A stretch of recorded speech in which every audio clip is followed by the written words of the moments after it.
Ça y est, on y est, on l'a, c'est GTA V sur PC, donc après avoir été repoussé quelques petites fois quand même, ça y est, il est enfin là. On a téléchargé les 60 Go sur Steam cette nuit, puisqu'on avait eu la chance d'avoir le code de préchargement hier. Et ça y est, là on joue, et on s'est dit que pour bien jouer, il fallait y mettre un peu les moyens. Donc on a fait venir une télé 4K et une super machine, un super PC 4K aussi. Donc je joue à la manette Xbox One, mais c'est un PC qui est aux commandes. À l'intérieur, on a mis tout ce qui était possible de pouvoir mettre en termes de composants, en termes de carte graphique, et on a mis en fait deux Titan X de Nvidia à l'intérieur. Alors pourquoi deux Titan X? Tout simplement parce que GTA V a été optimisé d'une certaine façon. Rockstar et Nvidia ont travaillé a priori main dans la main pour ajouter quelques petits filtres graphiques.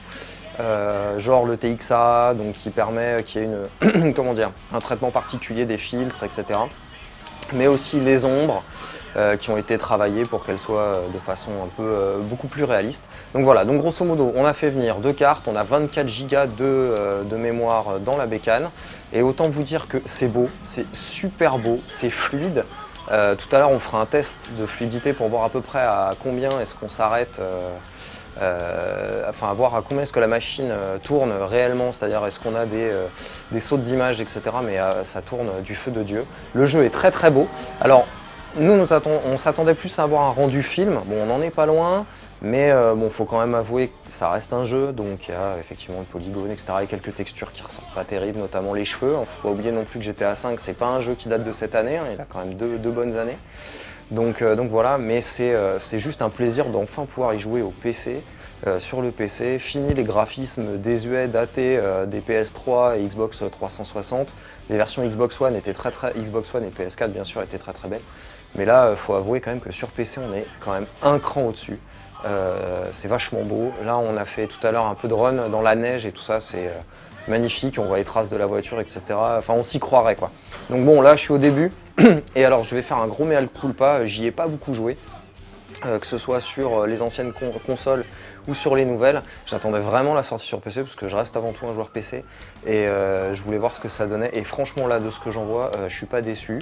Bon, le maniement à la manette, certains pourraient dire que c'est pas bien, il faudrait jouer à la souris et au clavier. Mais là honnêtement, bon, ça aurait été un petit peu compliqué de jouer au clavier souris dans la configuration qui est la nôtre, surtout sur une table basse. Mais voilà, c'est que du bonheur. Hein. Là pour l'instant, je peux vous dire que grosso modo, je prends mon pied et j'ai rarement pris mon pied sur un jeu depuis aussi longtemps, surtout en termes de qualité graphique et de rendu. Alors on va vous rassurer tout de suite. Ce qui est bien, c'est que pour pouvoir jouer à GTA, vous n'êtes pas obligé d'avoir une machine avec un SLI. À partir avec une GTX 970 ou avec une Radeon HD 7870 ou une R9, ça passera sans problème. Il suffit d'avoir un bon processeur, bien sûr, un Core i7 ou un Core i5 bien musclé. Au minimum 8 Go de RAM. Et puis voilà, dans les détails qui est possible de régler dans les graphismes, etc., il y a un indicateur pour voir à peu près combien de mémoire de la carte vidéo vous saturez. Nous, on le saturait à moitié et honnêtement, on recommande de ne pas monter plus haut parce que sinon, vous allez avoir des grosses pertes de performance qui vont se traduire par des sautes d'image ou des gros moments où ça va ralentir et c'est pas top. Bien entendu, très important pour les possesseurs de cartes graphiques Nvidia et d'AMD, hein, mettez vos pilotes à jour puisque normalement il doit y avoir des nouveaux pilotes. Cette nuit, nous on a eu l'annonce, on a eu la publication des pilotes pour GTA, spécialement fait pour GTA, donc à l'intérieur vous avez un profil SLI, en tout cas si vous êtes chez Nvidia, un profil SLI, la compatibilité avec 3D Vision, etc., toutes les technos Nvidia, technologie avec la compatibilité avec G-Sync aussi. Voilà. Chez AMD, on n'a pas encore vérifié, mais on va le faire. A priori, il n'est pas impossible qu'il y ait une release aussi de pilote là, qui ne va pas tarder à intervenir. Donc voilà. Comme sur console next-gen, il est possible de passer donc à la première personne. Et pour ça, a priori, il suffit d'appuyer sur un bouton que j'ai pas encore trouvé. Voilà, le voilà. Donc on peut jouer à la première personne, ce qui n'était pas possible sur les consoles all-gen, mais ce qui était possible sur les versions PS4 et Xbox One. Donc c'est marrant parce que c'est la première fois qu'on a un GTA à la première personne. Historiquement, le premier GTA et le deuxième GTA, c'était vu de haut, d'ailleurs c'était assez moche.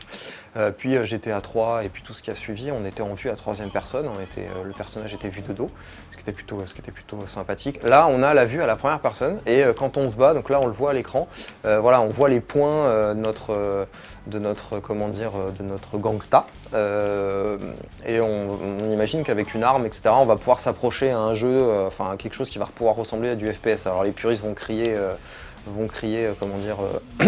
à la torture. Effectivement, ce ne sera pas un vrai FPS, c'est que simplement ça amène une petite dimension supplémentaire d'immersion dans le jeu. Voilà, et là le but du jeu, ça va être de se poursuivre. Hop, alors oui, c'est sûr qu'en marche arrière, ça marche moins bien. Allez, c'est parti. Donc là, on va essayer de faire un petit tour, pas forcément respecter la mission à fond, on va essayer de faire un petit tour dans la ville quand même, parce que c'est ce qu'il y a de plus important. Qu'on le rappelle, on est en 4K, hein, donc voilà, sur une télé qui supporte le 4K à 60 Hz, donc voilà, une télé Panasonic. Et on est connecté en DisplayPort, comme ça, pour les plus férus de techno. Donc ouais, c'est quand même super beau. Il n'y a pas... Hop là, un petit passant en passant. Oups, hop, pouf, paf, paf. Oh, je crois que j'ai retourné mon véhicule. Je crois que je vais... Et voilà, mission fail. Donc ouais, effectivement, j'entends à ma droite mes collègues me disant la vache, la profondeur de champ. C'est vrai, il y a une vraie grosse profondeur de champ avec la machine qu'on a, etc. Et a priori, ils ont quand même bien optimisé le jeu. Je crois que j'ai loupé, ouais, oui, j'ai juste oublié mon pote. C'est dommage. C'est assez dingue. Au niveau des graphismes aussi, c'est assez... Enfin, des détails, c'est assez dingue, quoi. Vous prenez un pain sur la voiture, c'est tout, vous le voyez tout de suite. C'est vraiment très beau. Alors, c'est pas mal, mais il y a quelques petits détails. Par exemple, on voit là, les épines des cactus qui ressortent super bien. Voilà, donc là, je suis en vue intérieure dans la voiture, ce qui est assez rigolo. Ça va peut-être me permettre de mieux conduire, c'est pas dit, hein, remarquez.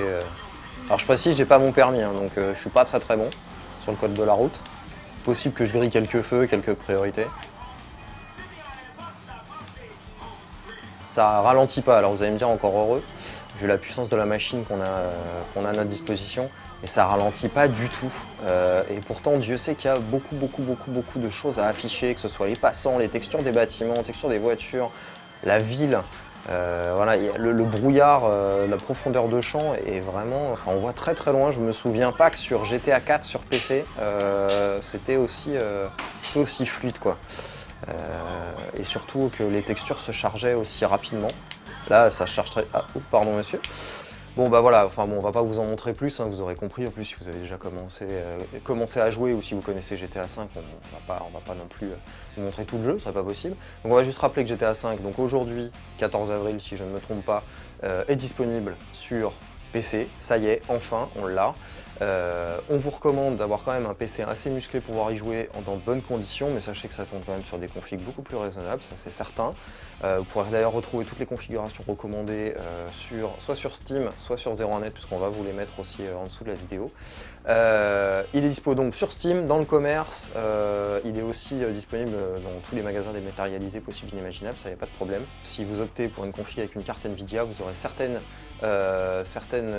options graphiques que vous n'aurez pas par ailleurs en utilisant une carte AMD, notamment le TXA, notamment la prise en charge des ombres beaucoup plus lisses, beaucoup plus réalistes, et puis un certain nombre d'autres options, on ne va pas détailler ici parce que ce sera un peu long. Voilà, on va simplement vous dire à la prochaine pour une prochaine session, peut-être un petit Mortal Kombat X mais c'est pas sûr, et puis sinon à très vite sur 01net.